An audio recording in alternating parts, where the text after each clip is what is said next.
الحمد لله نحمده ونستعينه ونؤمن به ونتوكل عليه ونعوذ بالله من شرور أنفسنا ومن سيئات أعمالنا من يهده الله فلا مضل له ومن يضلل فلا هادي له وأشهد أن لا إله إلا الله وحده لا شريك له وأشهد أن محمدا عبده ورسوله أرسله بالهدى ودين الحق ليظهره على الدين كله ولو كره المشركون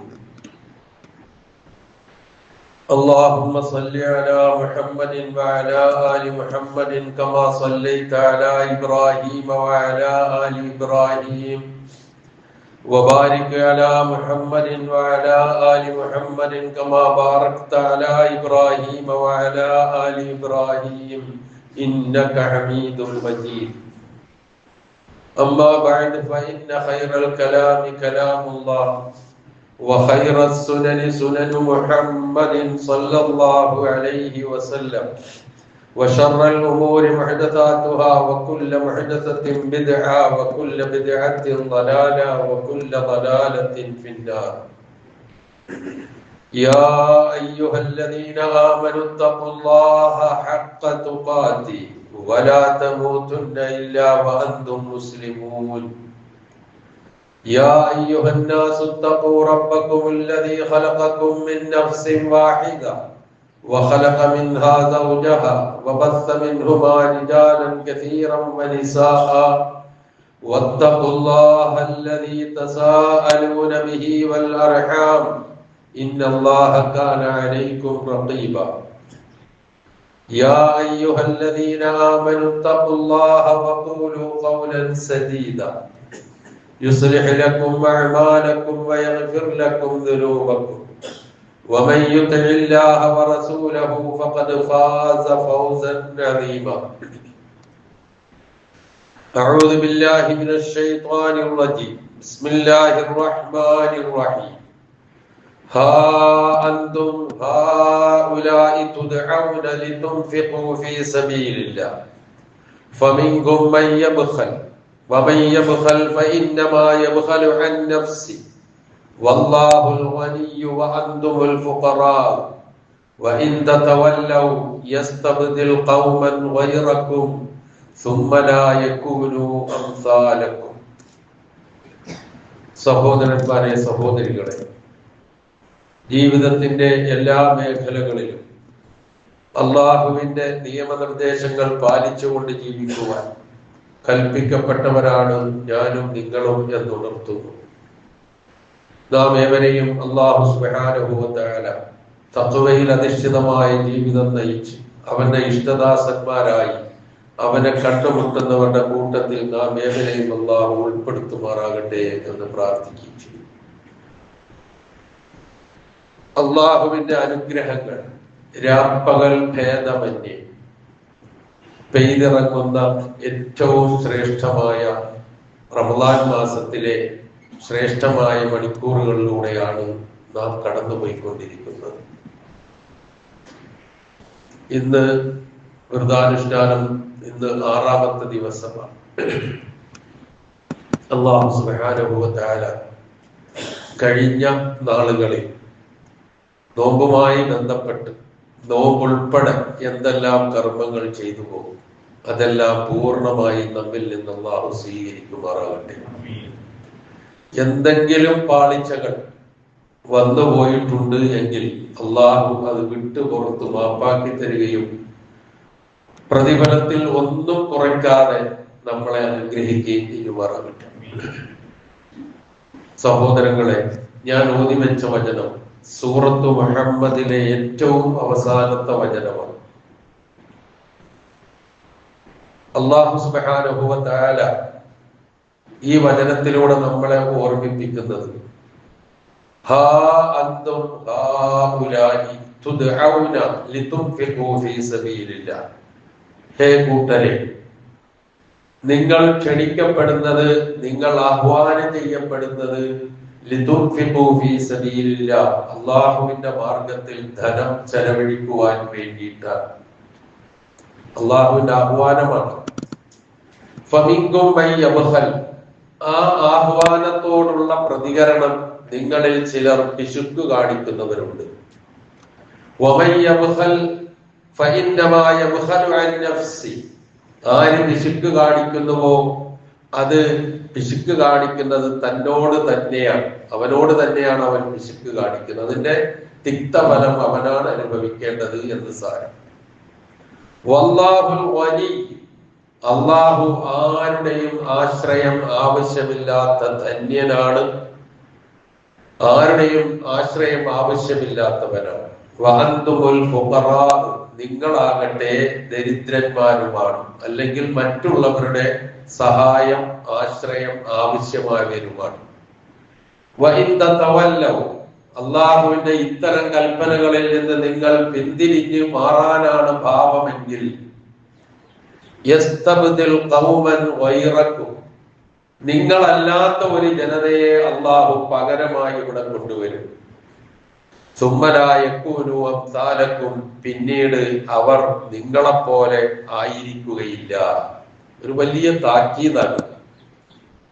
അള്ളാഹുവിന്റെ കൽപ്പനകൾ ശിരസാവഹിച്ചുകൊണ്ട് ജീവിക്കുവാൻ നിർദ്ദേശിച്ചിട്ട് അതിന് തയ്യാറാകാതിരുന്നാൽ നമ്മളെ അള്ളാഹു ഇവിടെ നിന്ന് മാറ്റുകയും എല്ലാ അർത്ഥത്തിലും തികഞ്ഞ നമ്മളെപ്പോലെ അല്ലാത്ത ആളുകളെ അള്ളാഹു പകരം കൊണ്ടുവരികയും ചെയ്യും.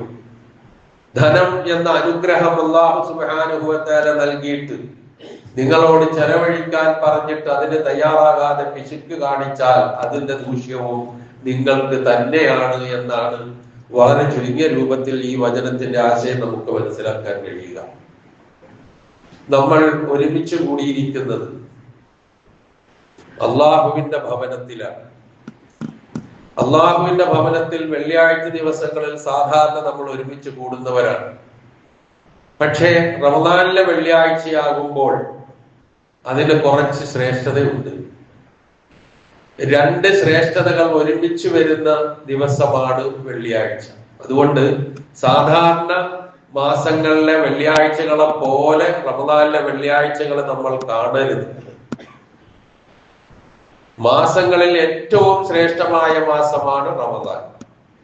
ദിവസങ്ങളിൽ ഏറ്റവും ശ്രേഷ്ഠമായ ദിവസമാണ് വെള്ളിയാഴ്ച. ഒന്ന് ആലോചിച്ച് നോക്കുക, രണ്ട് ശ്രേഷ്ഠതകളും കൂടിയിട്ടാണ് ഈ ദിവസം.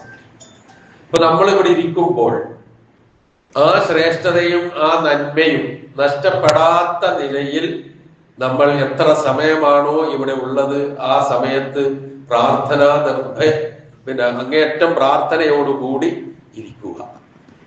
അത് ഞാൻ ആമുഖമായി സൂചിപ്പിക്കുകയാണ്. കാരണം വെള്ളിയാഴ്ച നട്ടുച്ച നേരം നല്ല ചൂട്, AC ഉണ്ട്, ഉറങ്ങാൻ എളുപ്പമാണ്, ഉറങ്ങിപ്പോകും, സ്വാഭാവികമാണ്. അതൊക്കെ ഈ ദിവസത്തിന്റെ മേന്മ നേടിയെടുക്കുന്നതിന് തടസ്സമായി വരാതിരിക്കാൻ ശ്രദ്ധിക്കാൻ വേണ്ടിയിട്ടാണ് ഞാൻ സൂചിപ്പിച്ചത്. അള്ളാഹു അനുഗ്രഹിക്കട്ടെ എന്ന് പ്രാർത്ഥിക്കുന്നു. അപ്പൊ ഈ വചനത്തിൽ അള്ളാഹു സുബ്ഹാനഹു വ തആല അവന്റെ മാർഗത്തിൽ ധനം ചെലവ് ചെയ്യുന്നതിനെ കുറിച്ചാണ് പരാമർശിക്കുന്നത്. പരിശുദ്ധ ഖുർആൻ, വിശുദ്ധ ഇസ്ലാം ധനത്തോട് ഏറ്റവും നല്ല സമീപനം സ്വീകരിച്ചിട്ടുള്ള ഒരു ഗ്രന്ഥമാണ് ഖുർആൻ, ഒരു തത്വസംഹിതയാണ് ഇസ്ലാം. വളരെ വളരെ കൃത്യമായ പാഠങ്ങൾ അതുമായി ബന്ധപ്പെട്ട് നമുക്ക് നൽകുന്നുണ്ട്. നമ്മൾ സാധാരണയായി സമ്പത്തിന് മാല് എന്ന വാക്കാണ് നമ്മൾ പ്രയോഗിക്കാറുള്ളത്, ധനം. ഖുർആൻ ഒരുപാട് സ്ഥലങ്ങളിൽ കാണാം അംവാലക്കും വഅൻഫുസക്കും ഈ പ്രയോഗം, നിങ്ങളുടെ ധനവും നിങ്ങളുടെ ശരീരവും, ഇങ്ങനെയുള്ള പ്രയോഗം നമുക്ക് കാണാം. പക്ഷേ ധനം എന്നുള്ളത് ഏറ്റവും സവിശേഷമായ ഒന്നായി കാണുമ്പോൾ അതിന് ഒരുപാട് വിശേഷണങ്ങൾ അല്ലാഹു നൽകുന്നുണ്ട്. അത് ഒന്ന് നമ്മുടെ നിലനിൽപ്പിന് ആധാരം എന്ന് വിശേഷിപ്പിക്കുന്നുണ്ട്, ഖൈറാണ്, നന്മയാണെന്ന് പറയുന്നുണ്ട്, ഫളാണെന്ന് പറയുന്നുണ്ട്.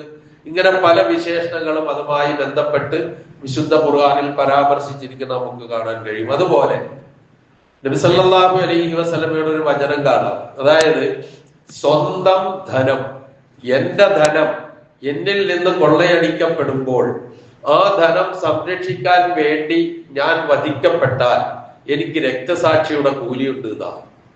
അപ്പൊ ധനത്തിന്റെ സ്ഥാനം നമുക്ക് മനസ്സിലാവുമല്ലോ. അത്ര വലിയ പദവിയാണ് അതിന് നൽകിയിരിക്കുന്നത്. അങ്ങനെ അല്ലാഹു സുബ്ഹാനഹു വ തആല നൽകിയിരിക്കുന്ന ആ ധനം എല്ലാവർക്കും ഒരുപോലെയല്ല, എല്ലാവരുടെ പരിശ്രമവും ഒരുപോലെയല്ല. സൂറത്തുൽ ലൈൽ അല്ലാഹു സുബ്ഹാനഹു വ തആല പറയുന്നത് ഇന്ന സഅയക്കും ലശത്ത ഫഅമ്മാ മൻ അഅത വത്തഖ വസദ്ദഖ ബിൽ ഹുസ്ന ഫസനുയസ്സിറുഹു ലിൽ യുസ്ര വഅമ്മാ മൻ ബഖില വസ്തഗ്ന വകദ്ദബ ബിൽ ഹുസ്ന ഫസനുയസ്സിറുഹു ലിൽ ഉസ്ര വമാ യുഗ്നി അൻഹു മാലുഹു ഇദാ തറദ്ദ. അവിടെ അല്ലാഹു സുബ്ഹാനഹു വ തആല ഇതുമായി ബന്ധപ്പെടുത്തി പറയുന്നത് നിങ്ങളുടെ സഅയ് പരിശ്രമം വിവിധ രൂപത്തിലാണ്. നമ്മളൊന്ന് ആലോചിച്ച് നോക്കുക, നമ്മളുടെ ഒപ്പം നമ്മളുടെ ഉപ്പക്കും നമ്മളുടെ ഉമ്മക്കുമുള്ള മകനായി അല്ലെങ്കിൽ മകളായി ജനിച്ചു വീണ ആള് അല്ലെങ്കിൽ നമ്മളുടെ സഹോദരനോ സഹോദരിയോ ആരോ ആയിക്കൊള്ളട്ടെ, അവർ ചിലപ്പോൾ നമ്മൾ കച്ചവടം ചെയ്ത് ഉയരുന്നത് പോലെയോ നമ്മൾ പഠിച്ച് ഉന്നത സ്ഥാനങ്ങളിൽ എത്തുന്നത് പോലെയോ എല്ലാവരും ആയിക്കൊള്ളണമെന്നില്ല. എന്നാൽ അവർ പരിശ്രമിക്കുന്നില്ലേ? അവര് പരിശ്രമിക്കുന്നുണ്ട്. ആ പരിശ്രമമല്ല ശത്തായാണ്. ശത്ത എന്ന് വെച്ചാൽ വിഭിന്നങ്ങളാണ്. ഒരാളുടെ പരിശ്രമം പോലെ ആവില്ല മറ്റാളുടേത്. അത് ധനസമ്പാദനത്തിന്റെ കാര്യത്തിലും അങ്ങനെ തന്നെ. എന്നിട്ട് അല്ലാഹു പറയുന്നു, ധനം നൽകുകയും തഖ്വയോടുകൂടി ജീവിക്കുകയും ഏറ്റവും ഉത്തമമായതിനെ സത്യപ്പെടുത്തുകയും ചെയ്യുന്നവനാരോ അവൻ ഏറ്റവും എളുപ്പമായ വഴിയിലേക്കുള്ള സൗകര്യം ഏർപ്പെടുത്തി കൊടുക്കും. എന്നാൽ പിശുക്കു കാണിക്കുകയും ഞാൻ ധന്യനാണ്, എനിക്കാരെയും കൂസേണ്ടതില്ല, എന്റെ കയ്യിൽ എമ്പാടുമുണ്ട് എന്നുള്ള മനോഭാവത്തോടു കൂടി ജീവിക്കുകയും ഏറ്റവും ഉത്തമമായ ആദർശത്തെ കളവാക്കുകയും ചെയ്യുന്നവൻ ആരോ അവനെ സംബന്ധിച്ച് പറഞ്ഞത് എന്താ? ഏറ്റവും എളുപ്പം പ്രയാസമുള്ളതിലേക്കായിരിക്കും അവന് സൗകര്യം ചെയ്തു കൊടുക്കുക. എന്നിട്ട് പറയുന്നു വമാ യുഗ്നി അൻഹു മാലുഹു തറദ്ദ, ആർക്കും കൊടുക്കാതെ കെട്ടിക്കൂട്ടി വെച്ച ധനം അവൻ മരിച്ചു വീഴുമ്പോൾ, അവൻ നശിക്കുമ്പോൾ അവന് യാതൊരു പ്രയോജനവും ചെയ്യില്ല. സൂറത്തുൽ ലൈലിലെ വചനങ്ങളാണെന്ന് നമ്മൾ ഓർക്കുക. അതുപോലെ തന്നെ അല്ലാഹു സുബ്ഹാനഹു വ തആല സൂറത്തു സബയിലെ 39-ാമത്തെ വചനം ഖുൽ ഇന്ന റബ്ബി യബ്സുത്തു റിസ്ഖ ലിമൻ യശാഉ വ യഖ്ദിർ പറഞ്ഞ തത്വമാണ്. എല്ലാവർക്കും ഒരുപോലെ ആവൂല.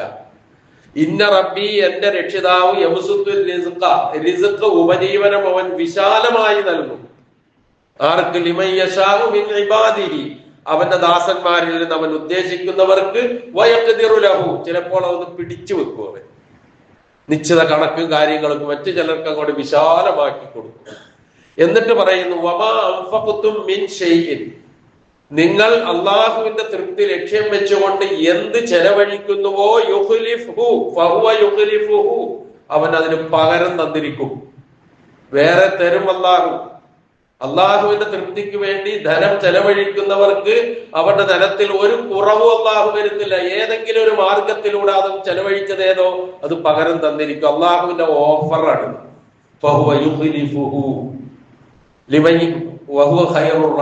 എന്നിട്ട് പറയുന്നു അള്ളാഹു റിസ്ഖ് നൽകുന്നവരിൽ ഏറ്റവും ഉത്തമനാകുന്നു എന്ന്. അപ്പൊ അള്ളാഹു ഇങ്ങനെ നൽകുന്ന ധനം അത് ദൂർത്തടിച്ചോ പൊങ്ങച്ചം കാണിച്ചോ അല്ലെങ്കിൽ ദുർവ്യയം ചെയ്തോ മോശമായ രൂപത്തിൽ വിനിയോഗിച്ചോ കളയാനുള്ള അനുവാദമില്ല. വിശുദ്ധ ഖുർആൻ ഒരുപാട് സ്ഥലങ്ങളിൽ അതുമായി ബന്ധപ്പെട്ട കാര്യങ്ങൾ വിശദീകരിക്കുന്നുണ്ട്. വലാ തുബദ്ദിർ തബ്ദീറ, ഒരിക്കലും അരുത് ദൂർത്തടിച്ചു കളയുന്നു. എന്നിട്ട് പറഞ്ഞു ഇന്നൽ മുബദ്ദിരീന കാനൂ ഇഖ്വാന ശയാത്തീൻ, ഈ ധനം ദൂർത്തടിക്കുന്നവർ പിശാചിന്റെ സഹോദരന്മാരാണ് എന്നാ പറഞ്ഞത്. അപ്പൊ ഒന്ന് ആലോചിച്ച് നോക്കാം പ്രയോഗമൊക്കെ, അത് പാടില്ല എന്നുള്ളതാണ്. അതുപോലെ തന്നെ ഈ ധനം അള്ളാഹു കനിഞ്ഞു നൽകിയ ധനം അത് ഷെയർ ചെയ്യാൻ, മറ്റുള്ളവരിലേക്ക് കൈമാറ്റം ചെയ്യാൻ, തന്നെപ്പോലെ ഉയർന്നിട്ടില്ലാത്ത, തന്നെപ്പോലെ സാമ്പത്തികമായി കഴിവില്ലാത്ത മറ്റൊരാളിലേക്ക് കൈമാറാൻ സന്മനസ്സുണ്ടാവുക എന്ന് പറഞ്ഞാൽ അത് ധർമ്മനിഷ്ഠയുടെയും ഈമാനിന്റെയും അങ്ങേയറ്റമാണ്. അതുള്ളവർക്ക് അത് കഴിയൂ, അല്ലാത്തവർക്ക് കഴിയില്ല. എത്ര ഉണ്ടായിട്ടും കാര്യമില്ല. മറ്റുള്ളവർക്ക് കൊടുക്കണമെന്ന് തോന്നണ്ടേ, മറ്റുള്ളവരെ ഒന്ന് ശ്രദ്ധിക്കണ്ടേ, അപ്പോഴല്ലേ അങ്ങനെ ഒരു തോന്നലുണ്ടാവും. ഷെയർ ചെയ്യാനുള്ള ഒരു മനസ്ഥിതി ഉണ്ടാവുക. അതിന് ഈമാൻ വേണം. ഇതിലെല്ലാത്തിലും അത് തന്നെയാണ്. ധനത്തിന്റെ കാര്യത്തിലും അത് തന്നെയാണ്. ശരിയായ വിശ്വാസം ഉണ്ടെങ്കിലേ അത് നടക്കുകയുള്ളൂ എന്നാ പറഞ്ഞിട്ടുള്ളത്. എന്നാൽ ഇങ്ങനെയുള്ള ഈ ധനം അള്ളാഹു കനിഞ്ഞു നൽകിയ അത് സമ്പാദിക്കുന്ന മാർഗം അനുവദനീയമായിരിക്കണം. തോന്നിയ മാതിരി സമ്പാദിച്ചുകൂടാ, വെട്ടിപ്പിടിക്കാനോ അതുപോലെ തന്നെ മറ്റു നിലയിലുള്ള വളരെ മോശമായി ഇന്ന് കാലത്ത് ഏറ്റവും കൂടുതൽ അത്തരത്തിലുള്ള കാര്യങ്ങളെ പറയാനുണ്ടാവുകയുള്ളൂ. ധനസമ്പാദനവുമായി ബന്ധപ്പെട്ട് ഒരു ഹക്കും ബാത്തിലും ഇല്ലാത്ത നിലയിൽ സമ്പാദിക്കുക അത് ഇസ്ലാം അനുവദിക്കുന്നില്ല. കാരണം അതെങ്ങനെ സമ്പാദിച്ചു, എന്തിനു വിനിയോഗിച്ചു എന്ന് മറുപടി പറയേണ്ടി വരും പരലോകത്ത്. അല്ലാതെ വെച്ച കാൽ അനക്കാൻ പറ്റൂല. ഈ വിശ്വാസമുണ്ട് എങ്കിൽ നമ്മളെ കൊണ്ട് അത് കഴിയില്ല. അപ്പൊ സമ്പാദിക്കാൻ പറയുന്നു, നിർദ്ദേശിക്കുന്നു. ആ സമ്പാദനം അനുവദനീയമായ രൂപത്തിലാകണം. അത് സമ്പാദിച്ച് സ്വന്തം സ്വാർത്ഥതയ്ക്ക് വേണ്ടി, സ്വന്തം കാര്യങ്ങൾക്ക് വേണ്ടി മാത്രം ഉപയോഗിക്കുക എന്നുള്ള ഒരു ശൈലി ഉണ്ടായിക്കൂടാ. അതിനർഹതയുള്ള ആൾക്കാരിലേക്ക് ഇട്ടുകൊടുക്കുകയും വേണം, അവർക്ക് കൊടുക്കുകയും വേണം. ആ കൊടുക്കുന്നതിനെ സംബന്ധിച്ചാണ് വിശുദ്ധ ഖുർആൻ സൂറത്തുൽ മആരിജിൽ ഉലൈക ഫീ ജന്നാത്തിൻ മുക്രമൂൻ, സ്വർഗത്തോപ്പുകളിൽ ആദരണീയരായി കഴിച്ചു കൂട്ടപ്പെടുന്നവരുടെ ഏതാനും സ്വഭാവങ്ങൾ, 8ഓളം വിശേഷണങ്ങൾ അല്ലാഹു അവിടെ പറയുന്നുണ്ട്. സൂറത്തുൽ മആരിജ് 22 മുതൽ 35 വരെയുള്ള വചനങ്ങൾ. എല്ലാം പറയാൻ സമയക്കുറവ് കൊണ്ട് സാധിക്കണില്ല. അതുകൊണ്ടാണ് എണ്ണം ഞാൻ പറഞ്ഞു പോകുന്നത്. 22 മുതൽ 35 വരെയുള്ള വചനങ്ങളിൽ 8ഓളം വിശേഷണങ്ങൾ അല്ലാഹു സുബ്ഹാനഹു വ തആല സ്വർഗലോകത്ത് ആദരണീയരായി എത്തുന്നവരെ കുറിച്ച് പറയുന്ന കൂട്ടത്തിൽ ഒരു സ്വഭാവം പറഞ്ഞത് വല്ലദീന ഫീ അംവാലിഹിം ഹഖ്ഖും മഅലൂം ലിസ്സാഇലി വൽ മഹ്റൂം. അവരുടെ സമ്പത്തിൽ ഒരു നിശ്ചിത വിഹിതം ഉണ്ടാകും, നിശ്ചിതമായ ഒരു അവകാശം ഉണ്ടാകും. ആർക്ക്? ലിസ്സാഇലി, ചോദിച്ചു വരുന്നവർക്കും, വൽ മഹ്റൂം, അവർക്ക് തടയപ്പെട്ട ആളുകൾക്കും, ഉപജീവനം തടയപ്പെട്ട ആളുകൾക്കും ഒരു നിശ്ചിത ഓഹരി അത് നൽകുന്നവരായിരിക്കും. അവരും സ്വർഗത്തിൽ കടക്കുന്നവരുടെ സ്വഭാവത്തിൽ പെട്ടതാണ്. അപ്പം ഇതാണ് മനസ്സിൽ. ധനം അള്ളാഹുവിന്റെ ഏറ്റവും വലിയ അനുഗ്രഹമാണ്. അത് സമ്പാദിക്കാൻ അനുവദിക്കുന്നു. അനുവദനീയമായ മാർഗത്തിലൂടെ ആകണം. അത് വിനിയോഗിക്കുന്ന രൂപവും അള്ളാഹു നിർദ്ദേശിച്ച രൂപത്തിലേ പാടുള്ളൂ എന്നുള്ളതാണ് വളരെ ചുരുക്കത്തിൽ നാം മനസ്സിലാക്കേണ്ട കാര്യം. ഈ ഹഖ്ഖും മഅലൂം, നിർണിതമായ അവകാശം എന്ന് പറഞ്ഞതാണ് സക്കാത്ത് എന്ന് നാം തിരിച്ചറിയുക. നമ്മളുടെ കയ്യിൽ നിന്നുള്ള ധനം മറ്റുള്ളവരിലേക്ക് പല രൂപത്തിൽ, കടം കൊടുത്താൽ അവന്റെ കയ്യിലേക്ക് നമ്മളുടെ ധനം പോകാറുണ്ട്. അതുപോലെ തന്നെ അവന് ഫ്രീ ആയി നമ്മൾ ഹദിയായി നൽകിയാൽ അവന്റെ കയ്യിലേക്ക് പോകാറുണ്ട്. ദാനധർമ്മമായി നൽകിയാലും അവന്റെ കയ്യിലേക്ക് പോകാറുണ്ട്. ഇതൊക്കെ നമ്മുടെ കയ്യിലെ ധനം മറ്റുള്ള ആളുകളിലേക്ക് എത്തുന്ന രൂപങ്ങളിൽ പെട്ടതാണ്. പക്ഷേ ഏറ്റവും നിർബന്ധവും നിർണിതവുമായ രൂപത്തിൽ നൽകപ്പെടേണ്ടതുണ്ട്. അതിനാണ് സക്കാത്ത് എന്ന് പറയുക. ഹഖ്ഖും മഅലൂം, നിർണിതമായ അവകാശം.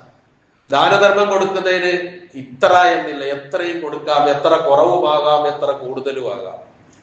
സക്കാത്ത് എന്ന് പറയുമ്പോൾ അത് വർഷത്തിൽ ഒരിക്കൽ തന്റെ വരുമാനത്തിന്റെ കണക്ക് നോക്കി, ആ കണക്ക് നോക്കുമ്പോൾ നിശ്ചയിക്കപ്പെട്ട നിസാബ് തികഞ്ഞാൽ അതിന്റെ 2.5%, അതിന്റെ 5%, അതിന്റെ 10%, അതിന്റെ 20% എന്നീ ക്രമത്തിൽ, എല്ലാറ്റിനുമല്ല ഓരോന്നിനും പല രൂപമാണ്.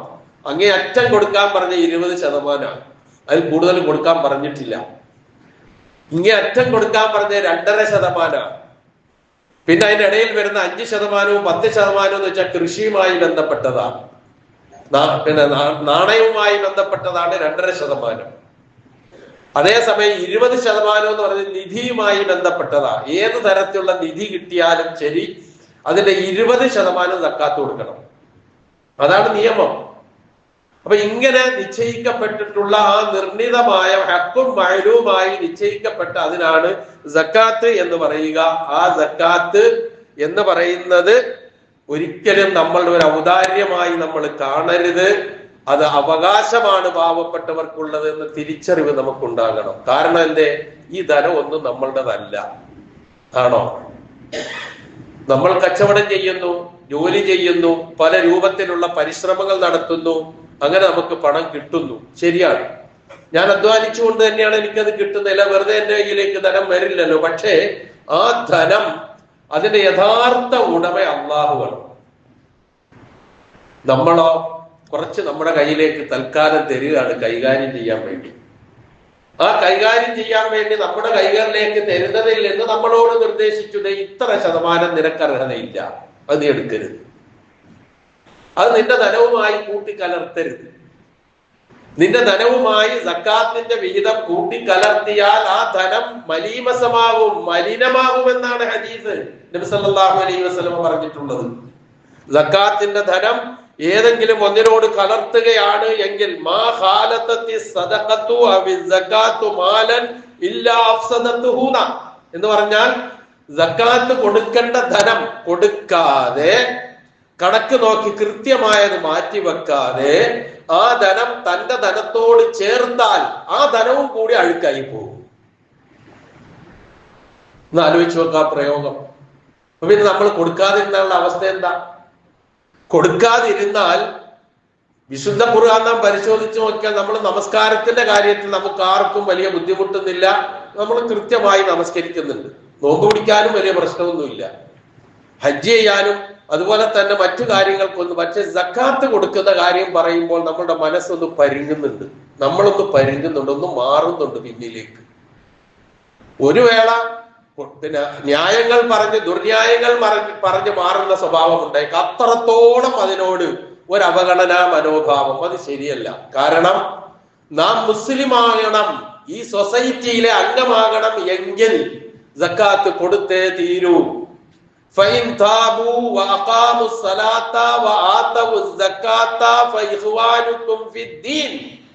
സൂറത്തു തൗബ. അവർ ചെയ്ത തെറ്റുകളിൽ നിന്ന് തൗബ ചെയ്ത് മടങ്ങുകയും അവർ നമസ്കാരം നിലനിർത്തുകയും സക്കാത്ത് കൊടുക്കുകയും ചെയ്താൽ മതത്തിൽ നിങ്ങളുടെ സഹോദരന്മാരാണ്. ഇസ്ലാമിലെ മെമ്പർഷിപ്പ് വേണോ പ്രിയമുള്ളവരെ? നമുക്ക് വേണമെങ്കിൽ ആ മെമ്പർഷിപ്പിന് അർഹത കിട്ടണമെങ്കിൽ സക്കാത്തും കൊടുത്തേ തീരൂ. അർഹതയുള്ളവർ, കൊടുക്കാൻ കഴിവുള്ളവർ. അതാണ് നാം മനസ്സിലാക്കേണ്ട കാര്യം. തന്നെയുമല്ല, സക്കാത്ത് നമ്മൾ നൽകാതിരുന്നാൽ അതിന്റെ ശിക്ഷ ഇഹലോകത്ത് ശിക്ഷയുണ്ട്, പരലോകത്ത് ഭയങ്കര ശിക്ഷയുണ്ട്. ചെറുതൊന്നുമല്ല, വലിയ ശിക്ഷയാണ് പരലോകത്ത് പറഞ്ഞു വെച്ചിട്ടുള്ളത്. ഇഹലോകത്ത് ക്ഷാമം കൊണ്ട് പിടികൂടും, മഴയില്ലാതെയാക്കും, ഇങ്ങനെ പലതും പറയുന്നുണ്ട് നബി സല്ലല്ലാഹു അലൈഹി വസല്ലമ. അപ്പൊ ആരെങ്കിലും ഒക്കെ ഈ സക്കാത്ത് കൊടുക്കുകയും കുറ്റമറ്റ നിലയിൽ വീട്ടുകയും ചെയ്യുന്നത് നിമിത്തമായിരിക്കാം അല്പസ്വല്പം വെള്ളവും ഒക്കെ കിട്ടുന്നത്. ഒന്നുകൂടി പ്രവാചകൻ പറഞ്ഞു, എന്താ പറഞ്ഞെന്നറിയോ? നിങ്ങൾ സക്കാത്ത് തടഞ്ഞാൽ, അത് കൊടുക്കാതിരുന്നാൽ നിങ്ങൾക്ക് കുടിക്കാൻ വെള്ളം കിട്ടില്ല, ആകാശത്ത് നിന്നും മഴ വർഷിപ്പിക്കപ്പെടൂല. എന്നിട്ട് പറഞ്ഞു, ലൗലൽ ബഹായിമു ലം തുംതറു, നാൽക്കാലികളില്ലെങ്കിൽ മഴ പോലും പെയ്യുമായിരുന്നില്ല. അപ്പൊ ഈ സ്വഭാവമുള്ള നമ്മിൽ പലരും കടപ്പെട്ടിരിക്കുന്ന നാൽക്കാലികളോടാണ് വെള്ളം കിട്ടുന്നത് കൊണ്ട് എന്നല്ലേ അതിനർത്ഥം? നിസ്സാരമാണോ ഈ പ്രശ്നം? അപ്പൊ ഇഹലോകത്ത് ഇത്ര ഗൗരവം, പരലോകത്തോ ഭയങ്കര ശിക്ഷ. വല്ലദീന യക്നിസൂന الذهب والفضة ولا ينفقونها في سبيل الله فبشرهم بعذاب أليم يوم يحمى عليها في نار جهنم فتكوى بها جباههم وجنوبهم وظهورهم هذا ما كنزتم لأنفسكم فذوقوا ما كنتم تكنزون. വല്ലാത്തൊരു അവസ്ഥയാണ് കേട്ടോ ഇത്. ഇതിനെന്തിനാ നമ്മൾ ഈ ശിക്ഷ ഏറ്റുവാങ്ങാൻ നിൽക്കണ്ടല്ലോ? നമുക്ക് അല്ലാഹു കരുതി നൽകിയ ധനം നമ്മളോട് പറഞ്ഞു,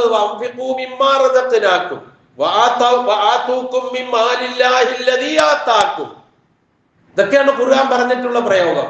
നിങ്ങൾക്ക് നാം നൽകിയതിൽ നിന്ന് ചെലവഴിക്കുക, നിങ്ങൾക്ക് നാം നൽകിയ ധനത്തിൽ നിന്ന് നിങ്ങൾ കൊടുക്കുക. ഇതൊക്കെ അള്ളാഹു പറഞ്ഞ വചന. ആധികാരികമായിട്ടാ പറയാം, നിങ്ങൾക്ക് നാമാണിത് തന്നത്, കൈകാര്യം ചെയ്യാൻ ഏൽപ്പിച്ചതിൽ നിന്ന് എങ്ങനെ പറഞ്ഞു അതുപോലെ ചെയ്യുക. ഒരു 10,000 രൂപ ഒരാള് നമ്മുടെ കയ്യിൽ ഏൽപ്പിച്ചിട്ട് നമ്മളോട് പറയുകയാണ്, എന്ത് 2500 രൂപ പോണ വഴിക്ക് ഇന്ന ആളെ കണ്ടുമ്പോ കൊടുത്തേക്കണം എന്നൊരാൾ പറയുന്നു എന്ന് വിചാരിക്കുക. 10,000 രൂപ നമ്മുടെ പോക്കറ്റിൽ ഇട്ട് തരുന്നു. എന്നിട്ട് നമ്മളോട് പറയാ, ഇതിൽ നിന്ന് 2500 രൂപ പോണ വഴിക്ക് ഇന്ന സ്ഥലത്ത് ഇന്ന ആളുണ്ടാവും, കൊടുത്തേക്കെന്ന് പറയും. അങ്ങനെ കൊടുത്താൽ നമ്മൾ അതിനോട് ബാധ്യത നിറവേറ്റിയവനായി.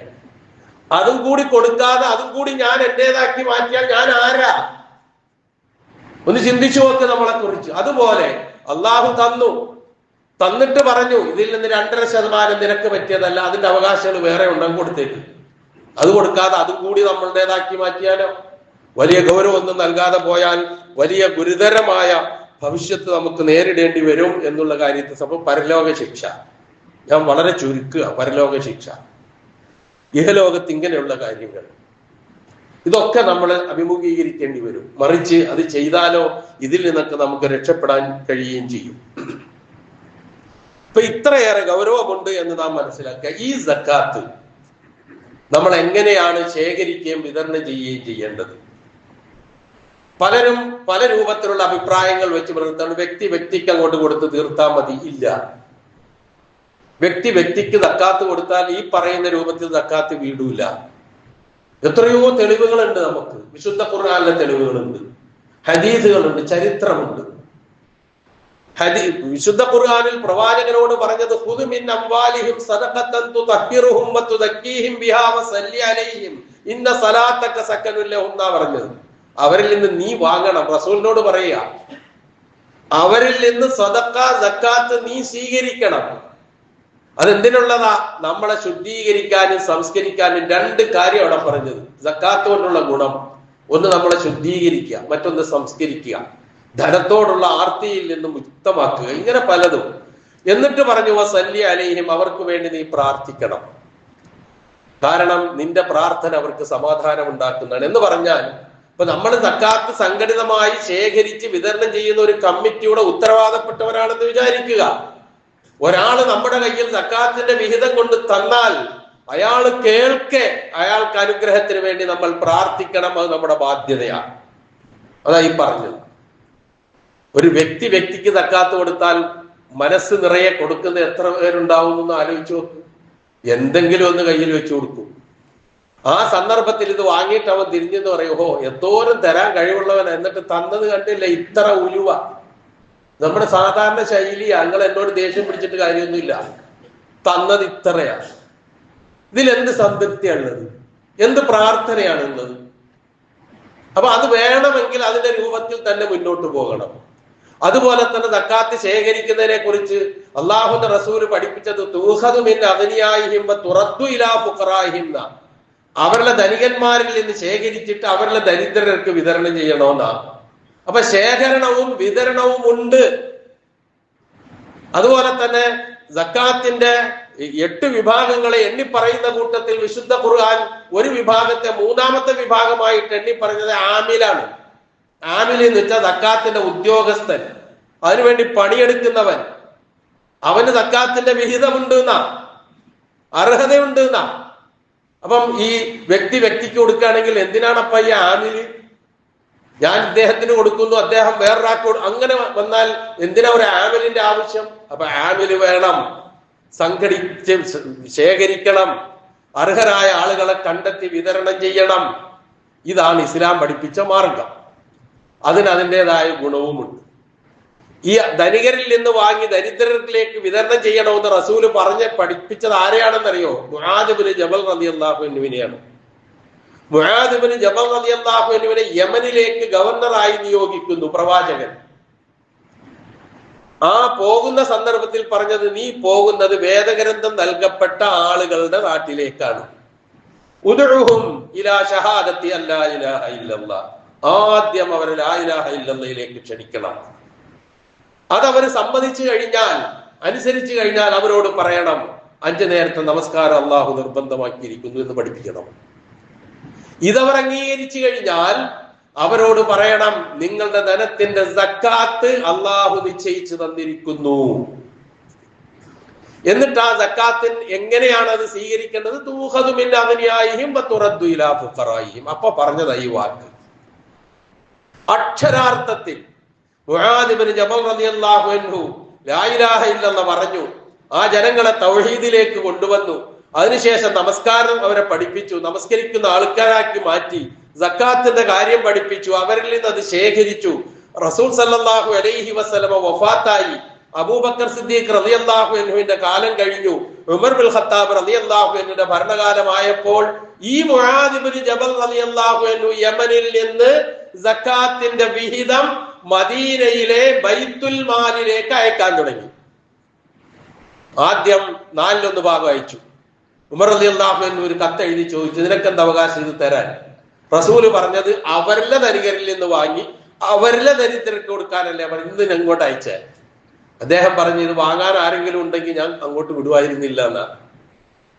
രണ്ടാമത്തെ വർഷം വന്നപ്പോൾ 2-1 അയച്ചു. അപ്പോഴും ഇതേ ചോദ്യം, ഇതേ മറുപടി. മൂന്നാമത്തെ പ്രാവശ്യം വന്നു, മുഴുവനും അയച്ചു. എവിടെ? യമനിൽ നിന്ന് ശേഖരിച്ച സക്കാത്തിന്റെ വിഹിതം മുഴുവൻ മദീനയിലെ ബൈത്തുൽ മാലിലേക്ക്. അല്പം ക്ഷുഭിതനായ ഉമർ ഇബ്നു ഖത്താബ് റളിയല്ലാഹു അൻഹു ചോദിച്ചു, എന്താ നീ കാണിക്കുന്നത്? എന്തിനാ ഇങ്ങോട്ട് അയച്ചത്? അവിടെ കൊടുക്കാനല്ലേ ഇത്? ഒരാളെങ്കിലും വാങ്ങാനുണ്ടാകുമായിരുന്നുവെങ്കിൽ ഞാൻ അങ്ങോട്ട് അയക്കുമായിരുന്നില്ല. പ്രിയമുള്ളവരെ, ഇസ്ലാമിക ചരിത്രമായത്. സക്കാത്ത് സംഘടിതമായി ശേഖരിച്ച് വിതരണം ചെയ്ത് സമൂഹത്തെ അങ്ങേയറ്റം ആത്മവിശ്വാസമുള്ളവരും അവരുടെ പ്രശ്നങ്ങൾ പരിഹരിക്കുന്ന നിലയിലും ആക്കിയതിന്റെ ഉദാഹരണമാണ് ഈ കാണുന്നത്. ഈ വ്യക്തിക്ക് സക്കാത്ത് കൊടുത്തതാണ് എങ്കിൽ ഇങ്ങനെ ആകുമായിരുന്നുവോ? എന്തേ നമ്മൾ ചിന്തിക്കാത്ത? ഇപ്പോഴും അതുമേലാണ്. ഇപ്പൊ പ്രത്യേകിച്ച് ഇപ്പൊ വീണ്ടും കാടളക്കി ഇറങ്ങിയിട്ടുണ്ട്. സംഘടിത സക്കാത്ത് പാടില്ല, ഹറാമാണ്. ആര് പറഞ്ഞു ഹറാമാണെന്ന്? ആര് പറഞ്ഞു പാടില്ല എന്ന്? സംഘടിത സക്കാത്താണ് ഇസ്ലാം പ്രോത്സാഹിപ്പിച്ചിട്ടുള്ളത്. ഒരു സംശയവും വേണ്ട കാര്യത്തില്. അത് കൃത്യമായി പഠിച്ച് ഒന്ന് നന്നായി ഇരുന്ന് ചിന്തിച്ച് ആലോചിച്ച് പഠിച്ചാൽ അതിന്റെ യാഥാർത്ഥ്യം മനസ്സിലാകും. ഒരു സംശയവും വേണ്ട. പക്ഷെ ഇപ്പോഴും വീണ്ടും ഇറങ്ങിയിരിക്കുകയാണ് സംഘടിത സക്കാത്തിനെതിരെ. പക്ഷേ സമൂഹം ഉണർന്നു കഴിഞ്ഞിട്ടുണ്ട്. കുറെയൊക്കെ നാടുകളിൽ വലിയ തോതിൽ ചിലപ്പോൾ മുആദ് ഇബ്നു ജബൽ റളിയല്ലാഹു അൻഹു യമനിൽ ചെയ്തതുപോലെ ഒന്നും ചെയ്യാൻ നമുക്ക് കഴിഞ്ഞില്ലെങ്കിലും കുറെ മനുഷ്യന്മാരുടെ അല്ലലും മലട്ടും പ്രയാസവും ബുദ്ധിമുട്ടും ഒക്കെ മാറ്റിയിട്ട് അടുത്ത പ്രാവശ്യം സക്കാത്ത് വാങ്ങാത്ത നിലയിൽ ഒരു 10 വ്യക്തികളെ നമുക്ക് ഒരു സക്കാത്ത് കമ്മിറ്റിയുടെ കീഴിലാക്കാൻ കഴിയുമെങ്കിൽ പ്രിയമുള്ളവരെ, അതാണ് ഏറ്റവും വലിയ ശ്രേഷ്ഠമായ കാര്യം. അതിനാണ് സംഘടിത സക്കാത്ത്. അതിൽ നിന്ന് പിന്നോട്ട് പോയിക്കൂടാ നമ്മൾ. അതിന് നമ്മൾ എന്ത് വേണം? ഓരോ വർഷം റമദാൻ മാസത്തിലാണ് നമ്മൾ ഇതിനൊക്കെ സാധാരണയായി ഒന്ന് ഒരുങ്ങിയിറങ്ങൽ. റമദാനും സക്കാത്തുമായിട്ട് ഒരു ബന്ധവും ഇല്ലട്ടോ. സക്കാത്ത് കണക്കാക്കേണ്ടത് കഴിഞ്ഞ വർഷം റമദാനിൽ കൊടുത്തത് കൊണ്ട് ഈ വർഷം റമദാനിൽ നമ്മൾ കൊടുക്കുന്നു. അതാണ് അതിന്റെ രൂപം വരുന്നത്. അത്രേ ഉള്ളൂ. വർഷം തികയണം. സക്കാത്ത് കൊടുക്കണമെങ്കിൽ കുറെ നിബന്ധനകളുണ്ട്. ഒന്ന് വർഷം തികയുക എന്നുള്ളതാ. കഴിഞ്ഞ വർഷം കൊടുത്തെങ്കിൽ ഈ വർഷം തികയണം. ഏതിന്? നാണയത്തിന്റെ സക്കാത്താണെങ്കിൽ, കച്ചവടത്തിന്റെ സക്കാത്താണെങ്കിൽ, വാടകയുടെ സക്കാത്ത്, ഇങ്ങനെ പലതും ഉണ്ട് നമ്മളുമായി ബന്ധപ്പെടുന്നത്. അതേസമയം കാർഷികോൽപ്പന്നങ്ങളുടെ സക്കാത്താണെങ്കിൽ എപ്പോഴാണോ വിളവെടുക്കുന്നത് അപ്പൊ കൊടുക്കണം. അതാണ് അതിന്റെ നിയമം. അതിലേക്കൊന്നും ഞാൻ കടന്നുപോയി. ഇതിന്റെ പ്രാധാന്യം മാത്രമേ ഞാൻ സൂചിപ്പിക്കുന്നുള്ളൂ. നമ്മള് വർഷങ്ങളായി അള്ളാഹുവിന്റെ അനുഗ്രഹത്താൽ 30 വർഷമെങ്കിലും കഴിഞ്ഞിട്ടുണ്ട് നമ്മളുടെ ഈ പള്ളി കേന്ദ്രീകരിച്ചുള്ള സക്കാത്ത് കമ്മിറ്റി. 30 വർഷം. അന്നു മുതൽ അതിന്റെ ഒരു പ്രവർത്തകനായി നിൽക്കാൻ അള്ളാഹു തൗഫീഖ് നൽകി. അൽഹംദുലില്ലാഹ്. ഒരുപാട് ചെയ്യാൻ കഴിയാവുന്ന നമ്മളൊക്കെ ചെയ്തിട്ടുണ്ട്. പോരായ്മകൾ ഉണ്ടാവും. നമ്മളൊക്കെ മനുഷ്യരാ, മയസൂമുകളല്ല, മലക്കുകളല്ല, പ്രവാചകന്മാരല്ല. തെറ്റുണ്ടാവും. ആ തെറ്റ് അല്ലാഹു പുറത്തു തരട്ടെ എന്ന് പ്രാർത്ഥിക്കലല്ലാതെ വേറെ മാർഗമില്ല. മനഃപൂർവ്വം തെറ്റ് വരുത്താറില്ല. അങ്ങനെ വളരെ കണിശവും കൃത്യവുമായി സക്കാത്തിന്റെ വിഹിതം നോക്കി തന്ന് നമ്മളോട് സഹകരിക്കുന്ന പലരും ഈ സദസ്സിൽ ഇരിപ്പുണ്ട്. ഇവിടെ വരാത്തവരുമുണ്ട്. അല്ലാഹു സുബ്ഹാനഹു വ തആല ഈ സക്കാത്ത് കമ്മിറ്റിയുമായി സഹകരിച്ച് അവരുടെ സക്കാത്തിന്റെ വിഹിതം നൽകിയ എല്ലാവർക്കും അള്ളാഹു അർഹമായ പ്രതിഫലം നൽകുമാറാകട്ടെ. കൂടുതൽ അള്ളാഹു എല്ലാ രംഗങ്ങളിലും അവർക്ക് വർദ്ധിപ്പിച്ചു കൊടുക്കുകയും ചെയ്യുമാറാകട്ടെ എന്ന് ഞാൻ പ്രാർത്ഥിക്കുകയാണ്. അത് നമ്മുടെ ബാധ്യതയാണ് അങ്ങനെ പ്രാർത്ഥിക്കല്. അപ്പൊ സംഘടിത സക്കാത്ത് ഇവിടെ ഉണ്ട്. ഇനി നിങ്ങളൊക്കെ താമസിക്കുന്ന ഏരിയകളിൽ ഉണ്ടാകും. ഇനി ഉണ്ടാകുന്നില്ലെങ്കിൽ ഉണ്ടാക്കാനുള്ള ശ്രമം നടത്തണം നമ്മള്. ഇസ്ലാമിക ഗവൺമെന്റ് ഉണ്ടെങ്കിലേ സക്കാത്ത് പാടുള്ളൂ, സംഘടിത സക്കാത്ത് പാടുള്ളൂ. ഇത് ആര് പറഞ്ഞതാ? എവിടെ നിന്ന് കിട്ടിയതാ ഇത്? ഇസ്ലാമിക ഗവൺമെന്റ് ഉണ്ടെങ്കിൽ കൂടുതൽ സൗകര്യമായി എന്ന് മാത്രം. ഇസ്ലാമിക ഗവൺമെന്റ് ഇല്ലാത്ത എത്രയോ കാര്യങ്ങൾ ഞാനും നിങ്ങളും അതുമായി ബന്ധപ്പെടുത്തി ചെയ്യുന്നുണ്ട്. വല്ലതും മാറ്റിവെക്കുന്നുണ്ടോ? ഒന്നും മാറ്റിവെക്കുന്നില്ലല്ലോ. കൃത്യമായി വെക്കുന്നു. ഒരു പള്ളി, ആ പള്ളി പരിപാലിക്കേണ്ടത്, നോക്കേണ്ടത്, അവിടുത്തെ ഇമാമിനെ നിശ്ചയിക്കേണ്ടതൊക്കെ ഇസ്ലാമിക ഭരണകൂടമുണ്ടെങ്കിൽ അവരാണ് ചെയ്യുന്നത്. കുറച്ച് വിദേശ രാഷ്ട്രങ്ങളിലൊക്കെ, ഗൾഫ് രാഷ്ട്രങ്ങളിലൊക്കെ പോയാൽ നമുക്ക് കാണാൻ കഴിയും. അതിന് ഔക്കാഫുണ്ട്, അവർ നിശ്ചയിക്കും. നമ്മള് ഇവിടെ ഇസ്ലാമിക ഗവൺമെന്റ് ഇല്ല, അതുകൊണ്ട് പള്ളിയിൽ ഇമാമ് വേണ്ടാന്ന് തീരുമാനിച്ചിട്ടുണ്ടോ? നമ്മൾ എന്ത് ചെയ്തു? ഒന്നുകിൽ കമ്മിറ്റി രൂപീകരിച്ച് ആ കമ്മിറ്റി ഒരാളെ തെരഞ്ഞെടുക്കുന്നു, വെക്കുന്നു. അത് നമുക്ക് കഴിയും. അല്ലെങ്കിൽ മുത്തവല്ലിമാർ ഉത്തരവാദിത്വം ഏറ്റെടുത്ത് ആൾക്കാരെ വെക്കുന്നു. അങ്ങനെ സുഖമായി അത് പോകുന്നു. ജമാഅത്ത് നടക്കുന്നു, ജുമാ നടക്കുന്നു, ബാക്കി എല്ലാ കാര്യങ്ങളും നടക്കുന്നു. സക്കാത്തിന്റെ കാര്യം പറയുമ്പോൾ മാത്രം ഇസ്ലാമിക ഗവൺമെന്റ് ഇതെന്തേ മനസ്സിലാകുന്നില്ല? ഇതെന്തേ തിരിച്ചറിയാതെ പോകുന്നത്? അതുകൊണ്ട് സംഘടിത സക്കാത്തിന് അതിൻ്റെതായ ഗൗരവമുണ്ട്, ഗുണമുണ്ട്. ആ ഗുണമാണ് ഞാൻ പറയും. ഇനിയുമുണ്ട് ഗുണങ്ങൾ ഇഷ്ടം പോലെ. രണ്ടാം ഉമർ എന്ന് വിശേഷിപ്പിക്കപ്പെടുന്ന ഉമർ ഇബ്നു അബ്ദുൽ അസീസ് റളിയല്ലാഹു അൻഹുവിന്റെ കാലത്ത് ഇതേ അവസ്ഥ ഇറാഖിൽ ഉണ്ടായി എന്നാണ്. ഇറാഖില് അവിടുത്തെ ഗവർണർ, അദ്ദേഹത്തിന്റെ പേര് അബ്ദുൽ ഹമീദ് എന്നാണ്. ഓരോ വർഷവും സക്കാത്തിന്റെ വിഹിതം ബാക്കി വന്നിരിക്കുന്നു. ഞാൻ എന്ത് വേണം, ഞാൻ എന്ത് വേണം, ഞാൻ എന്ത് വേണം എന്ന് ചോദ്യമായിരുന്നു അദ്ദേഹത്തിന് അമീർ ഖലീഫയോട്. ഏറ്റവും അവസാനം അദ്ദേഹം പറഞ്ഞൊരു കാര്യമുണ്ട്. ഞാൻ ചരിത്രം പരത്തി പറയുന്നില്ല. ഏറ്റവും അവസാനം അദ്ദേഹം പറഞ്ഞൊരു കാര്യമുണ്ട്. എന്താണെന്നറിയോ? ആ നാട്ടില് കർഷകരുണ്ടെങ്കിൽ ആ കർഷകരെ കണ്ടുപിടിച്ചിട്ട് കൃഷി ഇറക്കാനുള്ള സഹായം ചെയ്യുക അവരെ. എന്നിട്ട് അവർ കൃഷി ഇറക്കി സാധനങ്ങൾ ഉൽപ്പാദിപ്പിക്കട്ടെ, എല്ലാവർക്കും ഗുണകരമായ നിലയിലാകട്ടെ എന്ന് ഉമർ ഇബ്നു അബ്ദുൽ അസീസ് റളിയല്ലാഹു അൻഹു ഇറാഖിലെ ഗവർണറായ അബ്ദുൽ ഹമീദിന് നിർദ്ദേശം നൽകിയത് ചരിത്രത്തിൽ വായിക്കാം. കിതാബുൽ അംവാൽ എന്ന് പറയുന്ന ഒരു ഗ്രന്ഥമുണ്ട്. കിതാബുൽ അംവാൽ. ആ ഗ്രന്ഥത്തിൽ ഈ ചരിത്രങ്ങളൊക്കെ നോക്കാം. അപ്പൊ സംഘടിത സക്കാത്ത് ആണ് ഇസ്ലാം പഠിപ്പിച്ചിട്ടുള്ളത്. അതാണ് ചെയ്യേണ്ടത്. അതിനാണ് പ്രാമുഖ്യം നൽകേണ്ടത്. കഴിയുന്നിടത്ത് മഹല്ലുകൾ കേന്ദ്രീകരിച്ചുകൊണ്ട് ചെയ്തു നോക്ക്. നമ്മൾ ഓരോ വർഷവും 5 or 10 ആൾക്കാരെ വീതം നമുക്ക് സുരക്ഷിതരാക്കി മാറ്റാൻ കഴിഞ്ഞാൽ വർഷങ്ങൾ കൊണ്ട് ഒരു മഹല്ലിനെ തന്നെ മാറ്റിയെടുക്കാൻ കഴിയുന്ന സംവിധാനമാണ് ഇസ്ലാമിലെ സക്കാത്ത് സമ്പ്രദായം. അതാണ് ഈ റമദാൻ മാസത്തിൽ ആരൊക്കെയോ വന്നു നിൽക്കുമ്പോ എന്തൊക്കെയോ എറിഞ്ഞു കൊടുത്തിട്ട് ചില്ലിക്കാശ് ഇട്ട് കൊടുത്തുകൊണ്ട് ഒരു തരം എന്താ പറയാ, എനിക്കറിയില്ല അവന്റെ വാക്ക്. അതല്ല ഇസ്ലാമിലെ സക്കാത്ത്. 3-4 പോയിന്റ്സ് ആണ് ഞാൻ പറഞ്ഞത്. 1 ധനം, 2 ധനം വിനിയോഗിക്കുന്നത്, 3 സക്കാത്തും സദഖയും തമ്മിലുള്ള ബന്ധം, അതുപോലെ സക്കാത്ത് എങ്ങനെ നൽകണം, ഇത്രയും കാര്യങ്ങൾ. സക്കാത്ത് ഏതിനൊക്കെ എത്ര രൂപത്തിൽ നൽകണോ വളരെ ചുരുക്കി ഒറ്റ വാചകം കൂടി പറഞ്ഞ് ആ വിഷയം ഞാൻ അവസാനിപ്പിക്കുകയാണ്. എന്ന് പറഞ്ഞാൽ നമ്മള് സക്കാത്ത് കണക്കാക്കുന്നത് നമ്മളുടെ നാട്ടിലെ ഏറ്റവും നാം ഉപയോഗിക്കുന്ന നാണയം ഏതാണോ ആ നാണയവുമായി ബന്ധപ്പെടുത്തിയിട്ടാണ് സക്കാത്ത് നമ്മൾ കണക്കാക്കേണ്ടത്. എന്ന് പറഞ്ഞാൽ റസൂൽ സല്ലല്ലാഹു അലൈഹി വസല്ലമയുടെ കാലത്ത് ദീനാറും ദിർഹമുമായിരുന്നു നാണയം. ദീനാറും ദിർഹമും എന്ന് പറയുമ്പോൾ സ്വർണ്ണ നാണയവും അതുപോലെ തന്നെ വെള്ളി നാണയവും എന്നാണ് അതിനെക്കുറിച്ച് സാധാരണയായി പറയാറുള്ളത്.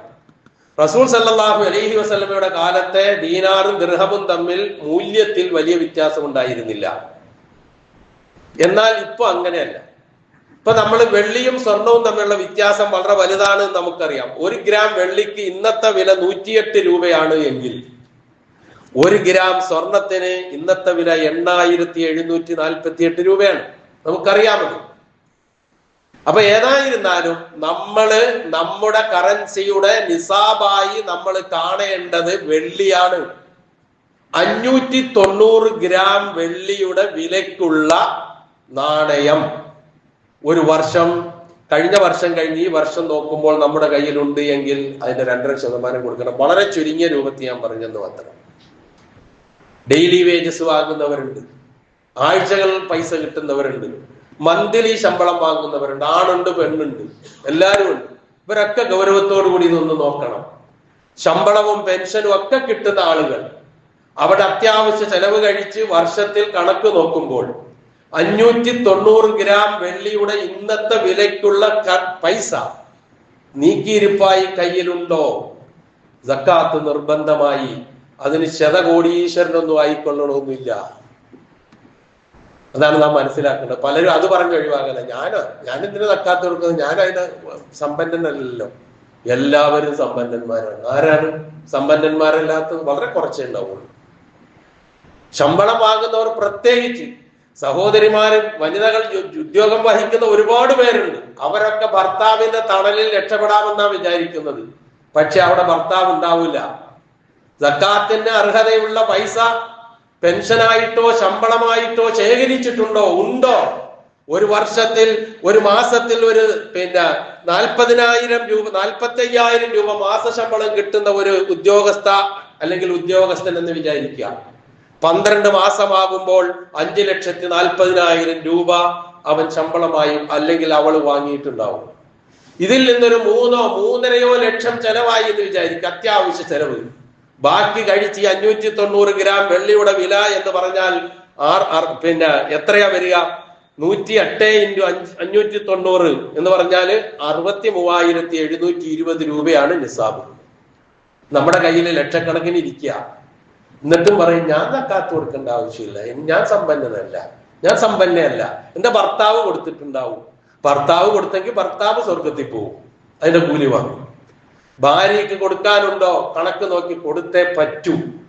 അപ്പൊ ആ നിലയിൽ ഇതിന്റെ ഗൗരവം മനസ്സിലാക്കിക്കൊണ്ട് അള്ളാഹുവിന് വേണ്ടി ചെയ്യുന്ന ഒരു ഇബാദത്താണ് സക്കാത്ത് എന്ന് തിരിച്ചറിഞ്ഞുകൊണ്ട് പരിശുദ്ധ ഇസ്ലാമിലെ പഞ്ചസ്തംഭങ്ങളിൽ 3ാമത്തേതാണ് സക്കാത്ത് എന്ന് മനസ്സിലാക്കിക്കൊണ്ട് ആ ഗൗരവം ഉൾക്കൊണ്ട് സംഘടിതമായി ശേഖരിച്ച് വിതരണം ചെയ്യുന്ന സമ്പ്രദായങ്ങളുമായി സഹകരിച്ച് സക്കാത്ത് കൊടുത്ത് തടി കൈച്ചിലാക്കാൻ നോക്കുക എന്നുള്ളത് മാത്രമാണ് വളരെ ചുരുങ്ങിയ രൂപത്തിൽ ഉണർത്താനുള്ളത്. അല്ലാഹു സുബ്ഹാനഹു വ തആല ആ രൂപത്തിൽ കാര്യങ്ങൾ കൈകാര്യം ചെയ്യാനും സക്കാത്തും ദാനധർമ്മങ്ങളും ഒക്കെ ചെയ്ത് പുണ്യം നേടാനും നമുക്കെല്ലാവർക്കും അല്ലാഹു തൗഫീഖ് നൽകുമാറാകട്ടെ.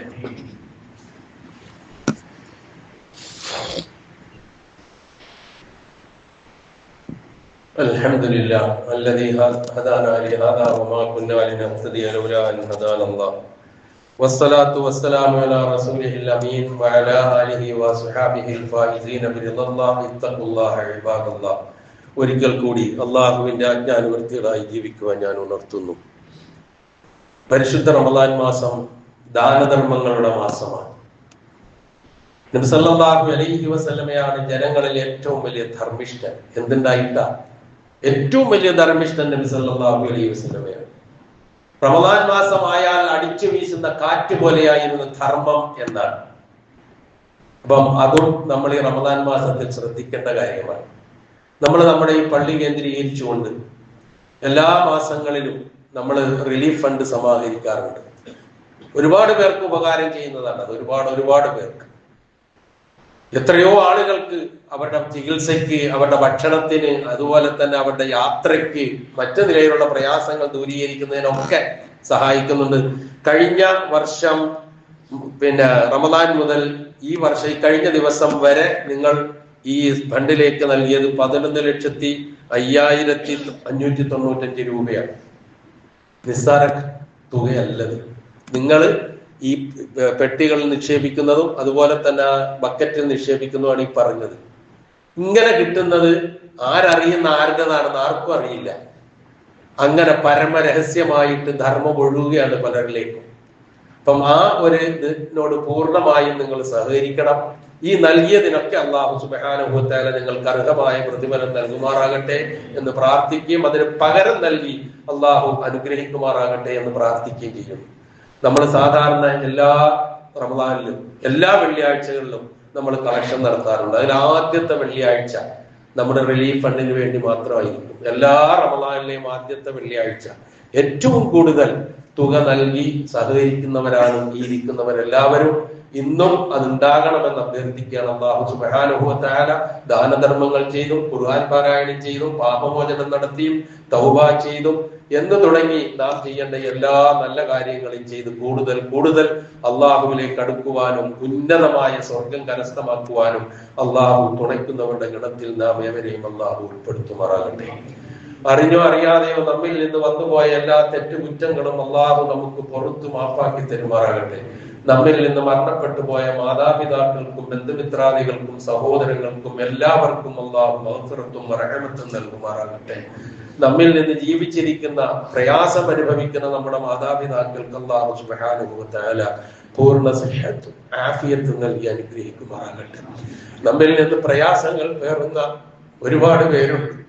കടം കൊണ്ട് ബുദ്ധിമുട്ടുന്നവർ, മക്കളില്ലാതെ പ്രയാസപ്പെടുന്നവർ, മക്കൾ മതവുമായി ബന്ധപ്പെട്ട് ജീവിക്കാത്തതിന്റെ പേരിൽ പ്രയാസം അനുഭവിക്കുന്നവർ, അല്ലാഹു സുബ്ഹാനഹു വ തആല എല്ലാത്തിനും ഒരു പരിഹാരം നൽകുകയും അവൻ ഏറ്റവും നല്ല അവസ്ഥയിൽ കലാശിക്കാൻ അനുഗ്രഹിക്കുകയും ചെയ്യുമാറാകട്ടെ.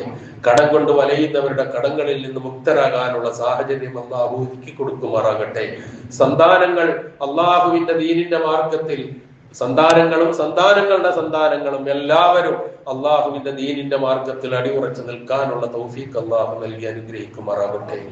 അതുപോലെ തന്നെ എന്തെല്ലാം പ്രയാസങ്ങളുണ്ടോ ആ പ്രയാസങ്ങളിൽ നിന്നൊക്കെ കരകയറാൻ അള്ളാഹു തൗഫീഖ് നൽകുമാറാകട്ടെ. സർവോപരി ഇസ്ലാമിനും മുസ്ലിം ഉമ്മത്തിനും അള്ളാഹു ഇസ്സത്തിനെ പ്രദാനം ചെയ്യുമാറാകട്ടെ. اللهم اغفر للمؤمنين والمؤمنات والمسلمين والمسلمات الأحياء منهم والأموات إنك مجيب الدعوات ويا قاضي الحاجات. اللهم أعز الإسلام والمسلمين وأذل الشرك والمشركين. اللهم أعز الإسلام والمسلمين وأذل الشرك والمشركين. اللهم أعز الإسلام والمسلمين وأذل الشرك والمشركين. اللهم أجرنا من النار. اللهم أجرنا من النار. اللهم أجرنا من النار. ربنا اغفر لنا ولإخواننا الذين سبقونا بالإيمان ولا تجعل في قلوبنا غلا للذين آمنوا ربنا إنك رؤوف رحيم. ربنا آتنا في الدنيا حسنة وفي الآخرة حسنة وقنا عذاب